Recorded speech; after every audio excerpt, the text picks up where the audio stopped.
Envision yourself solitary on a desolate island, with nothing but the haunting forest noises and the constant pounding of the waves for company. One man had to deal with this horrible truth for more than 4 years. An actual castaway whose astonishing struggle against insurmountable obstacles will make you wonder how strong the human spirit can be, is the subject of this disturbing true story. What follows is an eerie account of how the lonely struggle of a single man on a deserted island became the basis for a classic adventure tale. Alexander Selkirk, who was born in the sleepy Scottish village of Lower Largo in 1676, was doomed to a dangerous and exciting life. Even though he had a troubled youth due to his defiant nature, it was his desire to become a seafarer that ultimately set him on the path that would alter the course of his life irrevocably. Alexander Selkirk's career at sea began with the role of buccaneer. After setting sail from Ireland in 1703, he became a member of the expedition commanded by the English privateer William Dampier. They were sent out during the War of the Spanish Succession to attack enemy ships, armed with letters of marque. Under Captain Thomas Stradling's command, Selkirk was on the Tinque ports, while Dampier was in charge of the St. George. Their fleet engaged a French ship that had escaped and alerted Spanish soldiers after a perilous voyage around Cape Horn. They temporarily regained hope after capturing a merchant ship loaded with goods during a botched raid in Panama. After Dampier took the essential supplies of bread, brandy, wine, and sugar, he promptly removed Cook from command of the captured ship. Captain Stradling of the Cinque Ports decided to split ways with Dampier by May 1704, paving the path for Selkirk's dramatic demise. In order to replenish their water supply, the Cinque Ports reached the uninhabited Juan Fernandez archipelago island of Mas e Tierra by September 1704. On multiple occasions, Selkirk and Captain Stradling battled over Selkirk's growing worry for the ship's seaworthiness. In a daring and desperate move, Selkirk declared he would prefer to remain on Mas e Tierra, then continue with Stradling, out of fear for his life if the expedition persisted in its present form. Stradling accepted his offer and abandoned him on the deserted island, so he unknowingly exchanged one set of perils for another. On second thought, Selkirk pleaded for his return, but Stradling, determined to set a good example for the crew, declined, effectively executing him. The terrible realization of Selkirk's solitude hit him as the Cinque Ports faded beyond the horizon.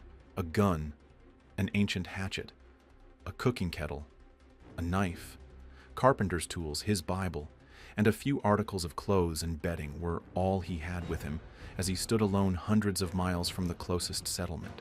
The island, untamed and full of strange sounds at night, was a wild and unruly place. In the early days, Selkirk had a great deal of anxiety and doubt.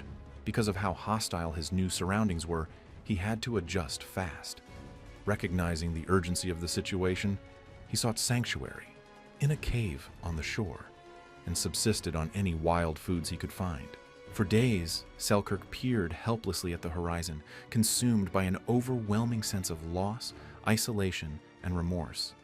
In hindsight, he admitted that he regularly considered suicide. However, a natural invasion ultimately forced him to take action. Hordes of hideous sea lions invaded his beach just as mating season was about to begin, destroying his food supply and driving him farther inland. Despite Alexander's initial distress at venturing into the wild and foreboding bush, this unforeseen prod ultimately brought him deliverance. Cabbage palms, wild turnips, and other native fruits were abundant in the verdant valley behind the beach, which he quickly learned to rely on for his meals. He discovered that previous buccaneers and pirates had abandoned the feral goats. He initially shot them for sustenance, but when his ammunition ran out, he mastered the art of foot capture and created his own traps. Over time, he domesticated some of them and used them for meat and milk. During one such pursuit, Alexander came dangerously close to dying when he slipped and fell off a cliff. He lay in excruciating pain for days at the base before gradually regaining his strength. He almost met his demise here if the goat he was pursuing hadn't been there to catch him. But unstable terrain and rocky cliffs weren't Alexander's sole threats. Colonies of rats the size of his forearm had taken over the island, and as he slept, they bit at his feet and hands, spreading an infection that was untreatable. Luckily, the island's feral cats provided an answer. Some of them Selkirk domesticated and began to sleep with as a peculiar but reassuring buddy.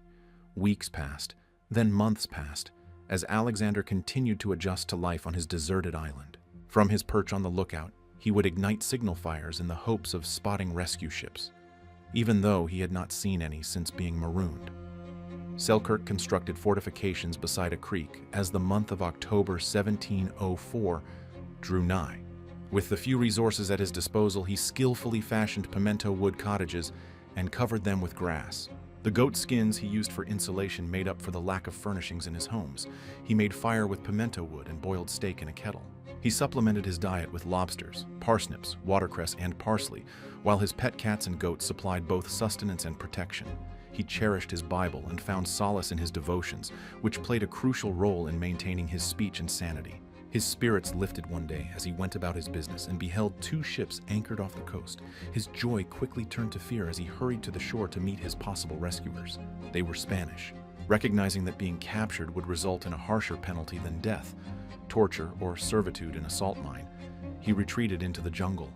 A band of men ambushed him as the Spanish sailors scouted the island for supplies. Alexander, who had been exploring the island for months with ease and speed, hid beneath a large leafy tree until they gave up looking. Even Alexander's hiding spot beneath the tree was subject to the searching party's urine at one point. Nonetheless, they went right back to their ship without noticing him. Selkirk's tools and garments wore out as the years passed. He fashioned new blades from an iron barrel hoop he discovered on the sand whenever his original ones wore out. The goat skins he wore were simple but functional, and the volcanic soil he ran on hardened his feet. Another thing that gave him away as a wild, hairy ape was his lengthy, untrimmed beard. Even though Selkirk adapted to his life on his own, he never stopped hoping for help. He had no idea that his destiny was about to take a dramatic turn. William Dampier, who had unintentionally left Selkirk behind, was leading another expedition to plunder the South American coast. On September 1st, 1709, he embarked on a fresh quest from England with the Duke and the Duchess as its sailing companions. They were getting close to Isla Mas a Tierra by the end of January 1710. Finally, after 4.5 long years apart, Selkirk's old friend was going to show up again. Because of his history with the Spanish, Selkirk was now very wary of going too close to the beach without first checking the horizon from his perch. Two ships, identifiable by their rigging as belonging to the British, appeared to him in the distance on February 1st, 1710. He hurried to the beach, lit a signal fire, and frantically waved for help. His heart racing, Dampier dispatched a boat to check the strange fire, unaware that Selkirk was alive. After being alone for 4 years and 4 months, Thomas Dover led the landing party, and when they arrived, Selkirk was so overcome with delight that he could hardly speak. The Duke's captain, Woodes Rogers, made fun of Selkirk by calling him Governor of the Island. With his newfound agility and strength, Selkirk caught goats every day, which helped Rogers' crew recover from scurvy. One may see that solitude and retirement from the world is not such an insufferable state of life as most men imagine, especially when people are fairly called or thrown into it unavoidably, as this man was. Captain Rogers was amazed by Selkirk's physical vitality and mental tranquility. Selkirk was named second mate to the Duke by Rogers, who was impressed by his tenacity. Returning to the sea, Selkirk's passion for privateering was reawakened. The affluent Spanish women who had escaped with their valuables were looted during his daring attack at Guayaquil, in what is now Ecuador, up the Guayas River. He continued his exploits along the Mexican coast, robbing galleons and being instrumental in the capture of a Spanish prize ship. Following this, Selkirk was Captain Dover's sailing master, leading the ship to the East Indies and eventually rounding the world. Selkirk returned to England on October 1st, 1711, after an arduous 8-year absence.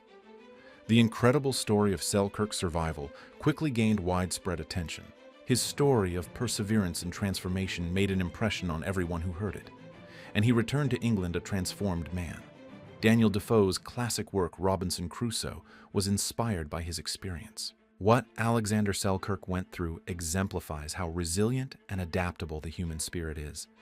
Even in the face of insurmountable odds, his narrative serves as a potent reminder of the resiliency and force that resides within each of us. The Chilean government rechristened Isla Masafuera as Alejandro Selkirk Island in 1966, a fitting homage to the man whose remarkable survival tale inspires and captivates us to this day. We appreciate you coming along with us on this historical tour. Please subscribe, like, and comment if you found this story enjoyable. We have more terrifying tales from the past that you will love. Take care until we meet again.